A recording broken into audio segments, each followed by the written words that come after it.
The rain hammered Chicago's south side like it had a personal vendetta. Jasmine Carter gripped her delivery bike's handlebars. Her fingers numb despite the worn gloves. 3 more deliveries and she could call it a night. 3 more and she'd have enough to keep the lights on for another week. At 24, Jasmine had perfected the art of invisible survival. Black delivery girl in a city that barely noticed her. That was her identity. She moved through the darkness like a ghost, dropping off food to people who never looked her in the eye, collecting tips that barely covered gas. The GPS led her to an upscale neighborhood she rarely entered. Wrong turn maybe, but the address was right. She pulled up to see something that made her slow down. An elderly Korean woman clutching a small child, standing under a broken streetlight. They looked terrified. Jasmine should have kept moving. Should have minded her business. Should have remembered that in neighborhoods like this, a black delivery girl asking questions only brought trouble. But something in the woman's eyes stopped her cold. Something was very, very wrong. Jasmine's life was simple. Wake up, deliver food, sleep, repeat. She'd been doing it for 3 years, ever since her mother died and left her with nothing but debt and a studio apartment she could barely afford. No college degree. No family. No backup plan. Just her bike, her determination, and the quiet principle her mother had drilled into her. Do right even when nobody's watching. That principle didn't pay bills. It didn't keep her warm on nights like this. But it was all she had left of the woman who'd raised her to see people, not just situations. Jasmine had learned to keep her head down in this city. Being a poor black girl meant being invisible, and invisible meant safe. She didn't ask questions, didn't get involved, didn't make waves. She delivered food, collected her money, and disappeared back into the night. That's how you survived when the world decided you didn't matter. But tonight something pulled at her chest. That old woman's face. That child's silent tears. Jasmine had seen fear before. This was different. This was terror. And despite every survival instinct screaming at her to leave, she found herself slowing down, pulling over, getting off her bike. The elderly woman noticed Jasmine immediately. She clutched the child tighter, her eyes wide with a mix of hope and suspicion. She spoke rapidly in Korean, words Jasmine couldn't understand but recognized as desperate. A younger woman stood behind them, maybe in her 30s, refined even in distress. She held a phone with a cracked screen, trying to make a call that wouldn't connect. These weren't street people.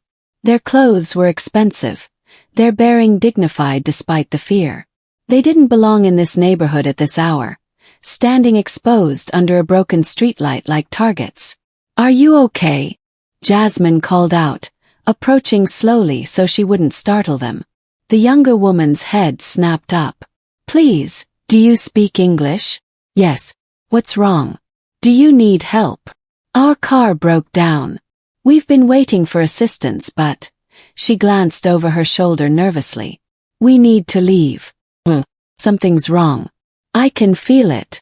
Jasmine followed her gaze. The street was too quiet. No traffic, no pedestrians, no signs of life. Just shadows and the sound of rain.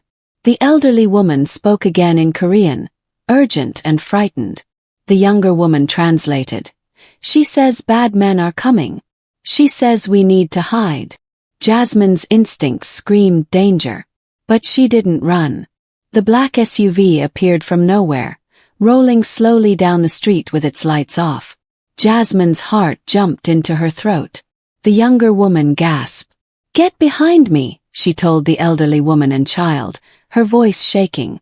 Jasmine should have left. Should have gotten on her bike and disappeared. This wasn't her problem. These weren't her people. But she saw the child's face, maybe 6 years old, frozen in fear, and something in her refused to move. The SUV stopped. 3 men got out, moving with purpose. They weren't cops. They weren't good Samaritans. "Mrs. Choi," one of them called out. "Mr. Park sends his regards." The younger woman, Mrs. Choi, stepped in front of the elderly woman and child. "Stay back. My husband will. Your husband is occupied. And you're far from home. Unfortunate timing." The men advanced. Jasmine saw the glint of something metallic in one of their hands. A weapon. Her mind raced. 3 against 1 woman and an elderly lady with a child. No witnesses. No help coming. Jasmine pulled out her phone and hit record, making sure the flash was visible. "I'm streaming this live," she lied loudly. "Everyone watching can see your faces. Smile for the camera." The men stopped confused. It was a stupid bluff. A desperate move that would probably get her killed. But it bought them seconds. "Run!" Jasmine screamed at Mrs. Choi. "Take them and run. I'll hold them off." "You don't understand. I said run." Mrs. Choi hesitated one more second, then grabbed the elderly woman and child and ran into the darkness between buildings. The men turned their attention to Jasmine. She kept her phone up, kept recording nothing, kept the bluff going. "That's right. Thousands of people watching. You really want to add assault to whatever else you're planning." One of the men laughed. "Little black girl thinks she's brave. Put the phone down." "No." He stepped closer. "Put down." Jasmine's hands shook, but she didn't lower the phone. She thought about her mother. About doing right even when nobody's watching. About being the kind of person who didn't walk away when people needed help. "Make me," she said. What happened next was fast and brutal. The man lunged. Jasmine tried to dodge but wasn't quick enough. He grabbed her phone, smashed it against the pavement, then grabbed her. She fought. Kicked, scratched, screamed. She wasn't going down easy. Another man joined in. Jasmine felt herself being dragged toward the SUV. Her feet scraping against wet concrete. She thought this was how she'd die. Alone in the rain, trying to save people she didn't even know. Then she heard it. The roar of multiple engines. Bright lights flooded the street. 3 black Mercedes appeared, boxing in the SUV. The men holding Jasmine released her immediately. She hit the ground hard, pain shooting through her shoulder and ribs. What followed happened in seconds. The Mercedes doors opened. Men in dark suits emerged, moving with precision, with authority, with deadly purpose. The would-be attackers were on the ground before they could even reach for weapons. No shots fired. No drama. Just swift, efficient control. Jasmine lay on the wet pavement, trying to process what she was seeing. Her vision blurred. Her head throbbed. She tasted blood. A man approached her. Not one of the suits, but someone different. Older, wearing an expensive coat. His face hard but his eyes concerned. "Where is Mrs. Park?" he demanded. "Who?" Jasmine coughed. "The woman. The elderly woman. Where did she go?" Jasmine pointed weakly toward the alley. "Safe. I told them to run." The man barked orders in Korean. Some of the suits disappeared in that direction. He crouched beside Jasmine, studying her face. "You protected them." "I tried." "Why?" "Because they needed help." His expression was unreadable. "You're injured. Can you stand?" Jasmine tried and failed. Everything hurt. The adrenaline was wearing off, replaced by pain that made her gasp. "Get the medic," the man commanded. To Jasmine he said quietly, "You saved Mrs. Park's life tonight. Mr. Park will want to know who you are." Jasmine's world was going dark. The last thing she heard before she passed out was, "Find out everything about this girl." Jasmine woke up in a hospital room that was definitely not covered by her non-existent insurance. Private suite. Soft lighting. The kind of quiet that money bought. A nurse noticed she was awake and immediately left the room. Moments later, that same man from the street entered. The one who'd asked about Mrs. Park. "You're awake. But how do you feel?" "Like I got hit by a truck." Jasmine's voice was hoarse. "What happened?" "You have a concussion, bruised ribs, and multiple contusions. You'll heal." He pulled up a chair. "My name is Chen. I'm head of security for the Park family." "The family I helped?" "Yes. Mrs. Park, the elderly woman, is Mr. Park's mother. The child is his nephew." They were returning from a family event when their car was sabotaged. Those men were sent by rivals who wanted leverage against Mr. Park. Jasmine processed this slowly. And Mrs. Choi, Mrs. Park's daughter-in-law, also safe thanks to you. I saw they needed help. Chen studied her. Most people would have kept driving. Especially in your position. What's that supposed to mean? A black delivery girl in that neighborhood, witnessing what looked like a crime. You had every reason to protect yourself and leave. Instead, you put yourself between them and danger. Why? Jasmine thought about it. Because it was right. Chen nodded slowly, as if she'd confirmed something important. Mr. Park wants to meet you. Who is Mr. Park? Someone who doesn't forget debts. Especially when his family is involved. 3 days later, Jasmine was released from the hospital with instructions to rest. Instructions she couldn't afford to follow. The bills were paid mysteriously. When she asked about it, the nurses just smiled and said, "It's been handled." She returned to her apartment, to her delivery bike, to her regular life. The whole incident felt surreal, like a strange dream brought on by exhaustion and rain. Mrs. Park and her family were safe. That was what mattered. Jasmine didn't expect anything else. She'd lost her phone in the fight, that hurt. 3 months of savings gone. But she scraped together enough for a cheap replacement and got back to work. The other delivery drivers noticed her bruises but didn't ask questions. That was the code. Everyone had their struggles and you didn't pry. Jasmine threw herself into her routine. Deliveries in the morning, afternoon, evening. 70-80 hours a week. Enough to survive another month. She thought about Mrs. Park sometimes. Wondered if the elderly woman was okay. Wondered if they'd caught the men who'd attacked them. But mostly she tried to forget. Getting involved had nearly gotten her killed. She couldn't afford to make that mistake again. Her mother's voice echoed in her mind. Do right even when nobody's watching. She had. And she'd paid for it in bruises and fear. Time to go back to being invisible. Safer that way. What Jasmine couldn't know, was the weight of what she'd done. Mrs. Park was not just an elderly woman. She was the matriarch of one of the most powerful Korean families in Chicago. Her son, Daniel Park, controlled an empire built on legitimate business fronts and underground influence that stretched across 3 states. Daniel Park was known by many names in different circles. Businessman, philanthropist, community leader. But in the shadows, he was something else entirely.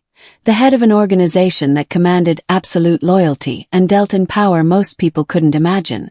His mother was his weakness and his strength. She'd raised him alone after his father's death, instilling in him both ruthlessness and honor. She was the moral compass of a man who operated in morally gray territories. When Chen called to report what had happened, that his mother, his nephew, and his sister-in-law had been ambushed, Daniel Park's blood ran cold. When Chen reported that they were safe because a black delivery girl had risked her life to protect them, Daniel Park went silent. "Tell me about her," he finally said. Chen provided the report. Jasmine Carter, 24, orphaned, barely surviving on delivery wages. No criminal record. No connections. Nothing remarkable except her choice to help when everyone else would have run. Daniel Park read the report 3 times. Then he made a decision that would change Jasmine's life forever. Daniel Park was 36 years old and controlled more of Chicago than most politicians. He'd built his empire carefully, transitioning his father's underground operations into legitimate businesses while maintaining the power structure underneath. He owned restaurants, real estate, entertainment venues. He employed thousands. He donated millions to charity. On paper, he was a model citizen and successful entrepreneur. But beneath that surface, he commanded absolute loyalty from an organization that had existed for 3 generations. His word was law. His protection was sacred. His enemies disappeared. He had one rule that superseded all others. Family was untouchable. His mother was his conscience. His nephew was his joy. His sister-in-law was under his protection. Someone had tried to use them as leverage.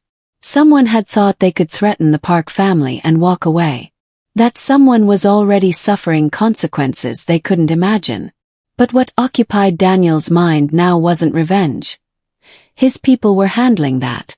What occupied him was the girl. Jasmine Carter had no reason to help. She'd gained nothing and risked everything. She'd put herself between his family and danger without hesitation.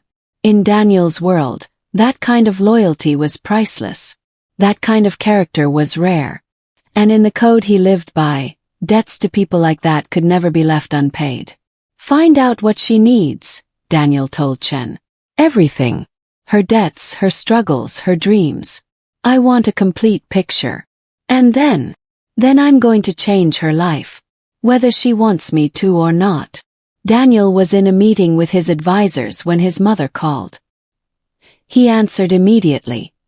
He always did for her. Daniel. Her voice was warm but firm. I need to speak with you about the girl. I'm handling it, mother. She'll be compensated. That's not what I mean. His mother switched to Korean, her tone brooking no argument. I want to meet her. Properly. To thank her myself. That's not necessary. She'll receive. She saved my life, Daniel. Your nephew's life. Do you think money is sufficient gratitude for that? Daniel paused. His mother rarely insisted on anything, but when she did, there was no point arguing. What do you want me to do? Bring her to me. Let me look into the eyes of the woman who stood between me and death. Let me thank her as one human to another, not as a transaction.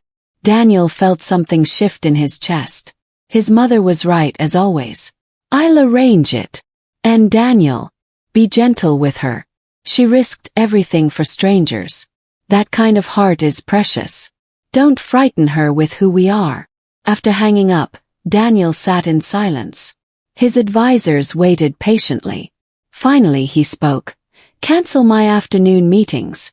I need to find a delivery girl and convince her I'm not a threat. His second-in-command raised an eyebrow. Sir, you heard me. And someone teach me how to approach this without seeming like a criminal trying to intimidate a witness. For the first time in years, Daniel Park felt uncertain about how to handle a situation. The feeling was uncomfortable and strangely refreshing. Jasmine was 3 deliveries into her evening shift when she noticed the black Mercedes following her. First she thought she was being paranoid. Then it followed her through 4 turns, always maintaining the same distance. Her heart raced. Were those men back? Had they found her?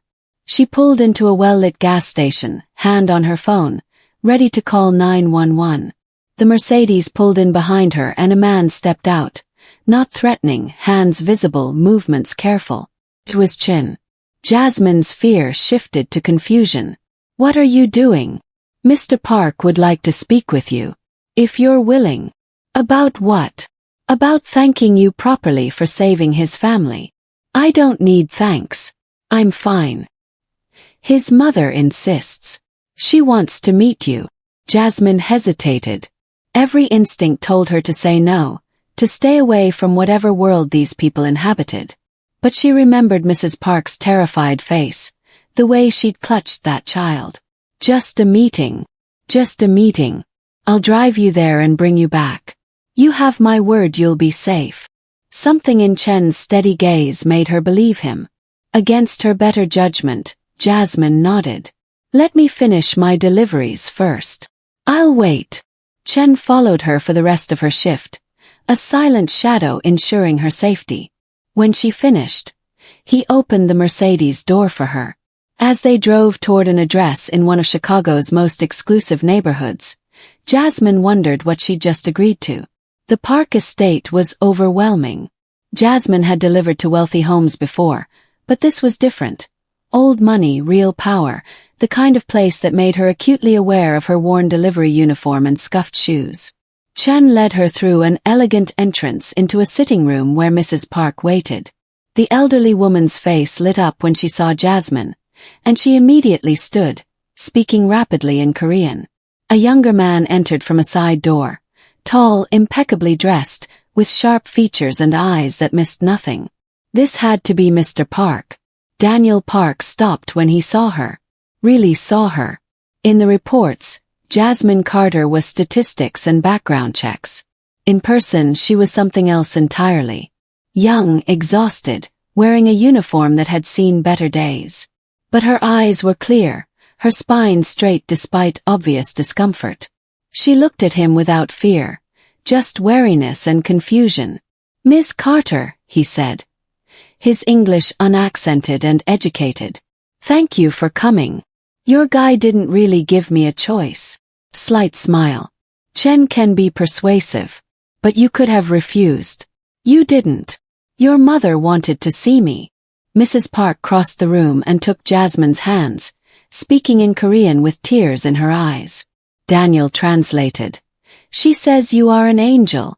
She says you risked your life for strangers without hesitation. She asks how she can ever repay such courage." Jasmine looked uncomfortable. "I just did what anyone would do." "No." Daniel's voice was firm. "Most people would have kept driving. You chose differently. That choice matters." His mother spoke again and Daniel translated. "She wants to know what you need. What would help you? Please, allow us to express our gratitude." "I don't need anything. I'm fine." Daniel and his mother exchanged a look. They both knew that was a lie. Daniel gestured for Jasmine to sit. She did, perched on the edge of an expensive chair like she might bolt at any moment.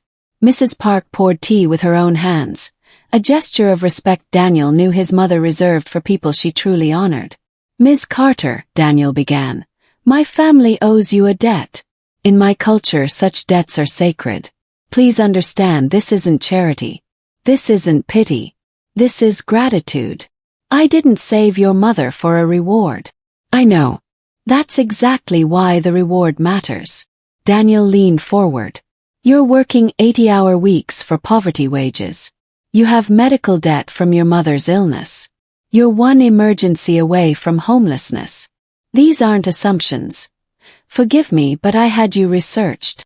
Jasmine stiffened. "You investigated me. I needed to understand who put herself in danger for my family.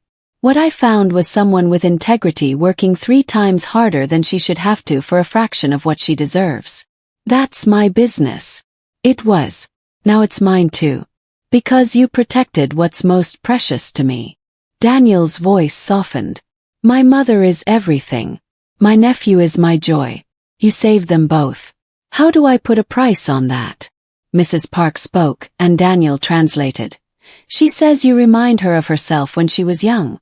Working hard, asking for nothing, doing right even when it cost everything. She wants to help you the way she wished someone had helped her." Jasmine's eyes were bright with unshed tears. "What do you want from me?" "Nothing," Daniel said honestly. "This isn't a transaction. I'm simply asking, will you let us help you?" "Why did you do it?" Daniel asked quietly. Jasmine looked at him, surprised by the question. "Do what?" "Risk your life for people you didn't know. You had no obligation, no connection. You could have been killed." "Why?" Jasmine thought about her mother. About the lessons taught in a small apartment with more love than money. About being raised to see people as people, not as transactions or threats. "My mom used to say that we're all we've got down here. That looking out for each other is what makes us human." She met Daniel's gaze directly. "Those men were going to hurt your family. I couldn't just watch that happen. Even though intervening put you in danger. Especially then. What's the point of being safe if you have to live with knowing you let something terrible happen when you could have stopped it?"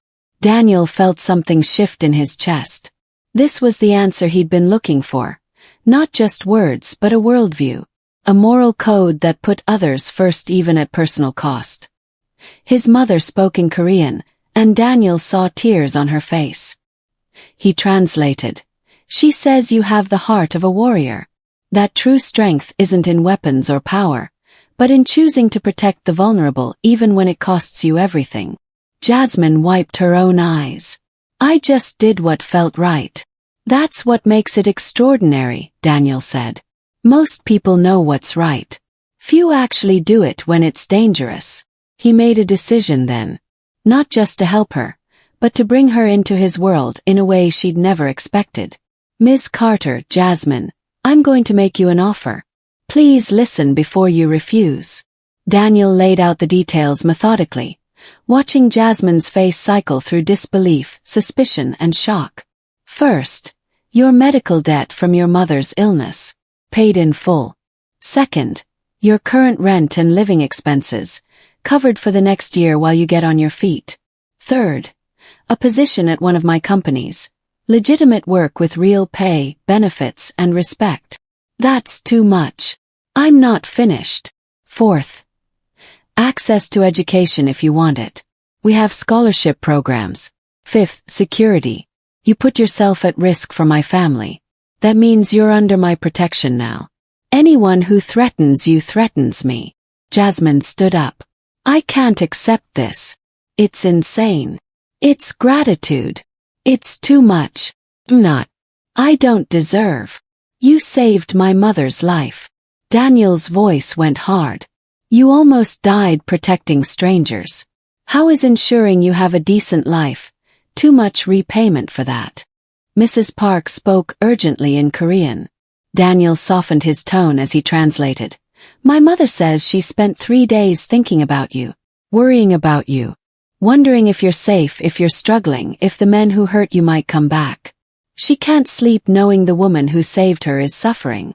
Please, for her peace of mind if nothing else, accept our help. Jasmine looked at the elderly woman's pleading face. She thought about her own mother, about how she'd worried about Jasmine until the very end.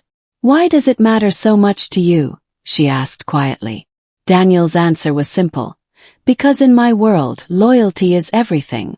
You showed loyalty to strangers at great personal cost. That makes you family now. And I protect my family.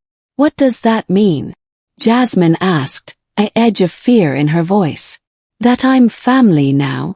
Daniel chose his words carefully. It means you're under my protection. It means anyone who wants to harm you has to go through me.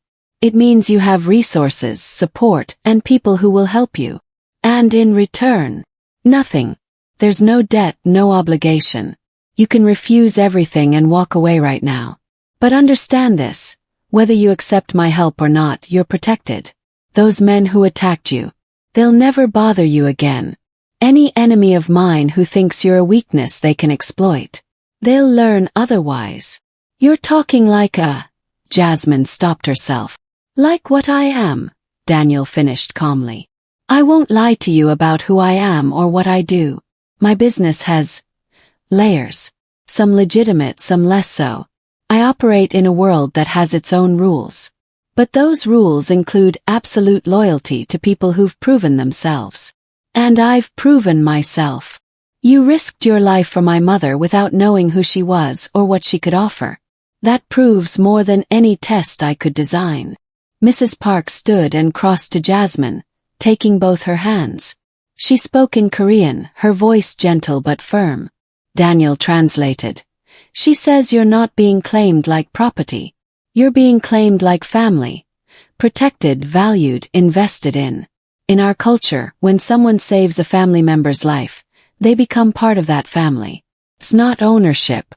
It's connection. Forever.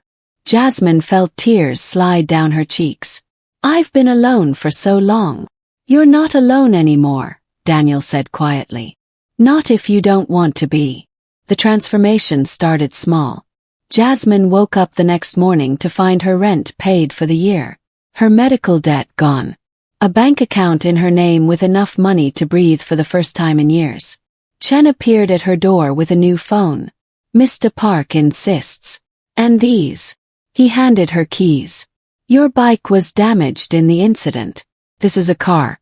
Nothing flashy, but reliable and safe. Jasmine stared at the modest but well-maintained sedan parked outside. I can't. You can. And you will. Mr. Park's orders. The job offer came next. Assistant Coordinator at Park Enterprises Community Outreach Division. Real salary. Benefits. Respect. You'll be helping families get access to resources, the HR manager explained.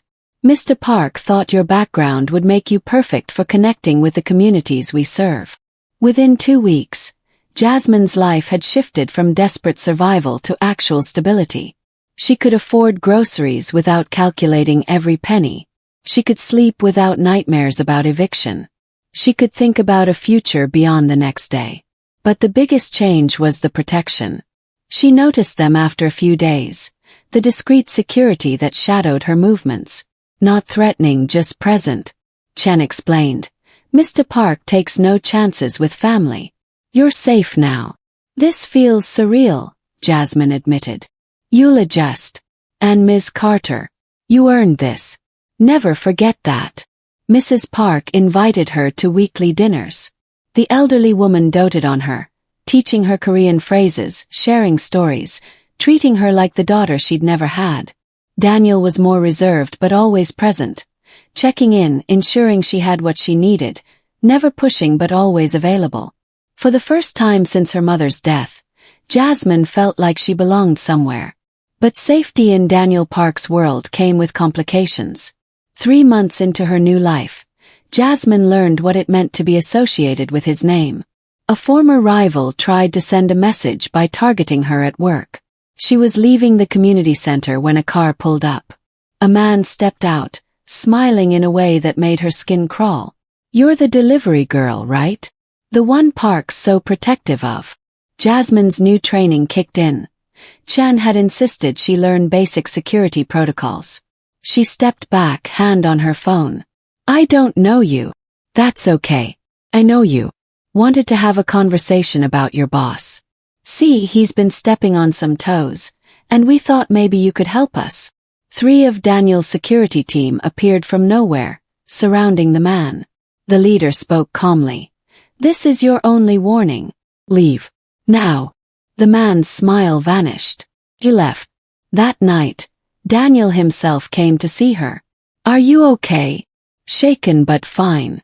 Your guys were fast. They're always close. He studied her face. This is what I was afraid of. People see you as my weakness. They'll try to use you to get to me. Maybe I should. No. Daniel's voice was firm. You're not leaving. You're not becoming invisible again. We just adjust. More security. Different protocols. But you don't lose what you've built because someone thinks they can intimidate me through you. What happened to that man? Daniel's expression went cold. He's been reminded of the consequences of threatening my family. He won't make that mistake again. Neither will anyone else who thinks you're an easy target. Jasmine should have been frightened. Instead, she felt oddly protected. Valued. This is your world, she said quietly. Danger and protection. Power and consequences. Yes. And you're part of it now. Forever. As months passed, Jasmine's bond with the Park family deepened beyond gratitude into genuine affection. Mrs. Park became the mother figure she'd lost. They spent Sunday afternoons cooking together, the elderly woman teaching her Korean recipes while sharing stories of her youth. The language barrier faded as Jasmine learned Korean phrases and Mrs. Park's English improved.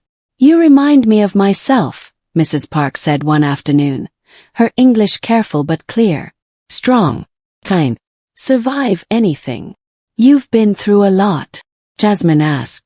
I came to America with nothing. Built life from zero. Raised son alone. Hard work, much fear. But never lose heart. She touched Jasmine's cheek gently. You have same heart. That's why you save me. Not because you know who I am.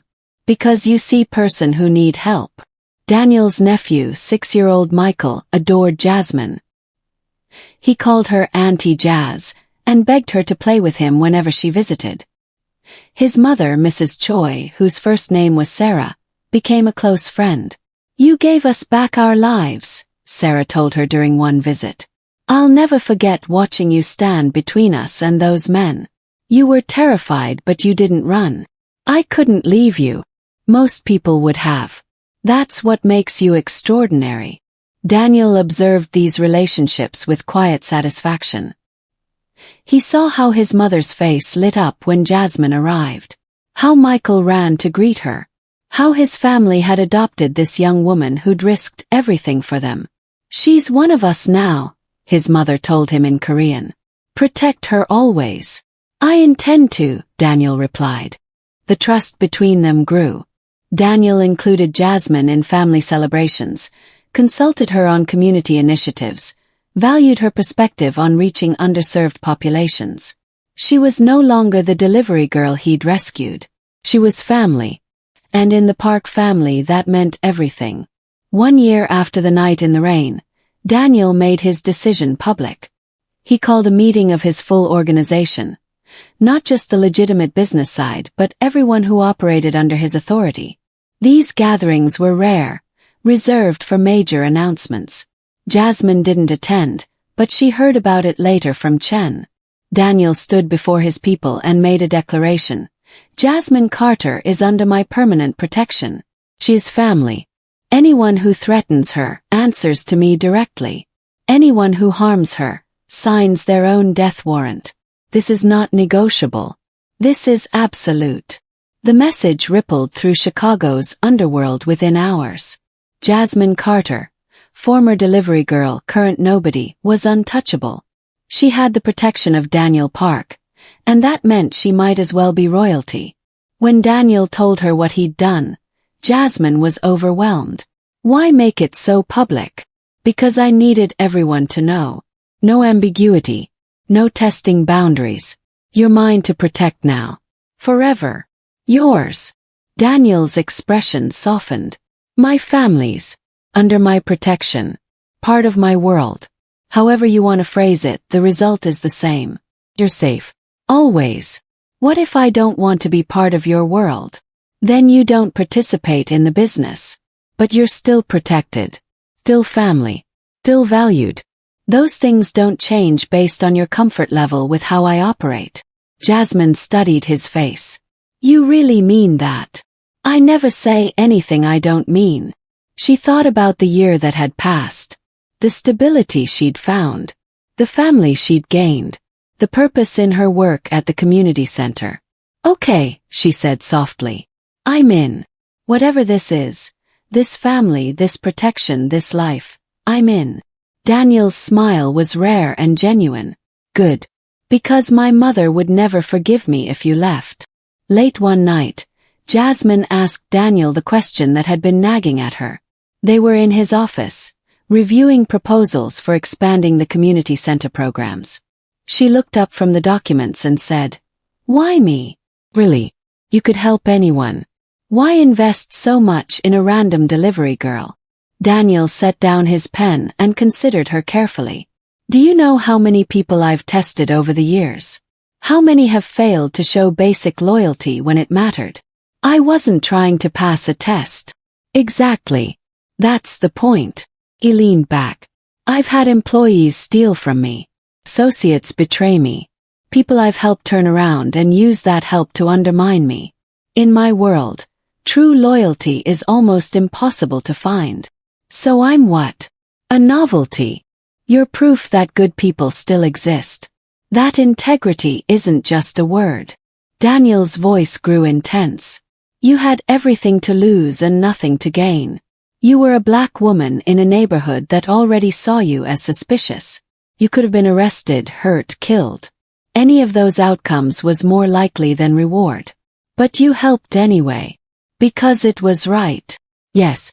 And that moral clarity, that inability to walk away from someone in need, that's what made you worth everything I've invested." He stood and crossed to the window, looking out at the city. "I operate in moral gray areas. I make decisions that keep me up at night. I justify actions that would horrify most people. But I do it to protect my family, my people, my community. Your existence reminds me why I do it. You're the reason I keep trying to be better." Jasmine felt tears prick her eyes. "I'm not that special. You are to me. To my mother. To everyone whose life you've touched through your work." Daniel turned to face her. "You earned every bit of what I've given you. Not through manipulation or calculation, but through character. That's rare, Jasmine. That's precious. 2 years into her new life, Jasmine stood in the community center she now managed, watching families receive services that would have been impossible without Park Enterprises funding. Healthcare, job training, educational support, food assistance, all provided with dignity, without judgment, to people who looked like her, who struggled like she'd struggled. You've helped 3,000 families this year, Daniel observed, reviewing the annual report with pride. That's extraordinary. It's what you've made possible. It's what you've built. I provided resources. You provided vision, compassion, execution. He smiled. And you've done it without losing yourself. That's what I'm most proud of. It was true. Despite the money, the protection, the connection to power, Jasmine hadn't changed who she was. She still lived modestly, saving most of her salary to help others. She still volunteered at homeless shelters. She still remembered what it felt like to be invisible. Money doesn't make you better than anyone, she told the young staff she'd hired, most of them from backgrounds similar to hers. It just gives you the ability to help more people. Never forget where you came from. Never stop seeing the humanity in everyone. Mrs. Park attended the center's anniversary celebration, beaming with pride. My daughter, she introduced Jasmine to everyone. Not the girl who saved me. Not my son's employee. Daughter. Sarah brought Michael, who was now 8 and wanted to be, just like Auntie Jazz when I grow up, helping people. Daniel watched from the back of the room, seeing Jasmine in her element. Confident but humble, powerful but compassionate, successful but grounded. She'd taken everything he'd given her and multiplied it into something beautiful. She'd proven that his faith in her was justified. And she'd done it while remaining exactly who she'd always been, a woman who couldn't walk past someone in need. The story of the black delivery girl who saved a mafia boss's family became legend in certain circles. People whispered about it in community centers, in Korean restaurants, in the neighborhoods where Park Enterprises operated. The details varied. Some said she fought off 10 men, others that she took a bullet, but the core remained the same. A poor girl helped strangers and had her life transformed. Daniel Park claimed her forever as family. The story inspired others. Jasmine received letters from people who'd heard about her, asking for advice, sharing their own stories of choosing to help despite risk. You've become a symbol, Chen observed one day. Of what? Hope. That doing the right thing matters. That good people are noticed and valued. That one act of courage can change everything. Jasmine thought about that. She'd never intended to be inspirational. She just tried to help. But maybe that was the point. Maybe the most powerful acts were the ones done without expectation of reward. She used her platform to encourage others. Speaking at schools, community events, anywhere people would listen. You don't need power or money to make a difference. You just need to see people, really see them, and choose to help when they need it.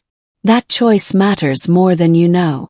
Daniel watched her grow into this role with satisfaction. You're changing the culture, he told her. Making compassion cool again. I'm just telling the truth. That's what makes it powerful. The Park family's reputation shifted too. They were still feared. Daniel made sure of that. But they were also respected for their support of the community, their investment in people others overlooked. You did that, Daniel told Jasmine. You showed us how to be better. We did it together, she corrected. And they had. A partnership built on mutual respect, gratitude, and the unshakable bond of family. 5 years after that rainy night, Jasmine stood in the same neighborhood where it all began. The community center had expanded into a full campus. Healthcare clinic, job training center, educational facility, all serving the people who needed it most. The Park Family Foundation funded it, but Jasmine ran it with the same principles that had guided her from the beginning. Dignity, compassion, seeing people. Mrs. Park, now in her 70s and still sharp as ever, stood beside her at the ribbon-cutting ceremony for the new wing. You remember that night? The elderly woman asked in English that had become fluent over the years. Every detail, Jasmine said. I remember being terrified. I remember thinking I was going to die. I remember deciding it was worth it if you and your family lived. Best decision, Mrs. Park said, squeezing her hand. For all of us. Daniel approached with Michael, now 11 and already talking about following in Jasmine's footsteps into community service. Ready? Daniel asked. Jasmine nodded. Together, they cut the ribbon to massive applause. Later, as the celebration wound down, Daniel and Jasmine stood alone in the main hall. Do you ever regret it? He asked. That night. The choice that changed everything. Never, Jasmine said immediately. It gave me family, purpose, the ability to help thousands of people. How could I regret that? Even knowing the danger you were in. The risk. Especially knowing that. Because it taught me that taking risks for the right reasons is always worth it. She looked at him directly. You taught me that too. You took a risk on a delivery girl nobody else saw. You invested in potential nobody else believed in. I saw what was already there. And I saw a family that needed help. We both made choices that night. We both benefited. Daniel smiled. Forever family. Forever family, Jasmine agreed. As they walked out of the center together, Jasmine thought about the scared delivery girl she'd been. About the choice she'd made in the rain. About how one decision, one moment of choosing courage over safety, had created ripples that would touch thousands of lives. She'd almost died for a Korean Mafia boss's family. And he'd claimed her forever, not as property but as family. Protected, valued, invested in. It was the best trade she'd ever made. Forever had started with one step into danger. And it had led her home. End. This story proves that one courageous choice can transform not just your life, but the lives of countless others. Jasmine's decision to help strangers created a legacy of compassion that continues to grow.